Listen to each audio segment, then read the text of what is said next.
Bu cami 36 sene önce yapıldı. Kim tarafından yapıldı? Ya bizim milletvekili şeyhimiz var, Zeynel Abidin İnan tarafında yapıldı bu cami.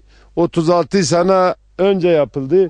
İşte görüyorsun öyle kalıyor, hepsi töküktür, töküldü, hemen yıkmak üzerindedir. Evet. Kardeşime söyleyeyim, yani bu camiyi biz yapmak istiyoruz. Evet. Yani ilgililere sesleniyoruz. Allah için bu bizim camimizi yapılsın. Hiç olmazsa çocuklar, eğer insanlar gider orada namaz kılır, okur. Ondan sonra ne bileyim işte.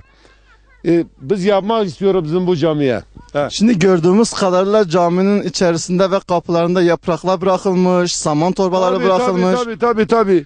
O da bırakılmış, yaprağı da bırakılmış, ne bileyim işte. Çilo da bırakılmış, saman bırakılmış. Evet. He. Yani gördüğümüz kadarıyla caminin avlusunda dahi hayvanlar artık böyle saman veriliyor, evet, yapraklar veriliyor. Yani terk edilmiş bir halde. Evet, terk edilmiş. Bu cami, bizim bu cami şimdi terk edilmiş. Evet. He. Terk edilmiş bir cami halinde. Peki bu cami köylünün kendi imkanları yok mudur muhafaza etmesi için? Ya köylü zaten PKK davasında bak görüyorsun, evler hepsi yıkılmış, tükük. Millet hepsi kaçmış gitmiş batıya, İstanbul'a, İzmir'e, Aydın'a, Denizli'ye, ne bileyim.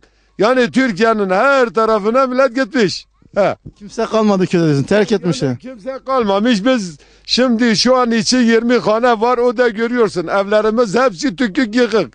Tamam mı? Ancak yani idare edebiliriz bu evleri içinde. Yani diyorsun PKK bizi mağdur ettiği gibi yani mevcut devlet dahi, hükümet dahi bize sahip çıkmıyor.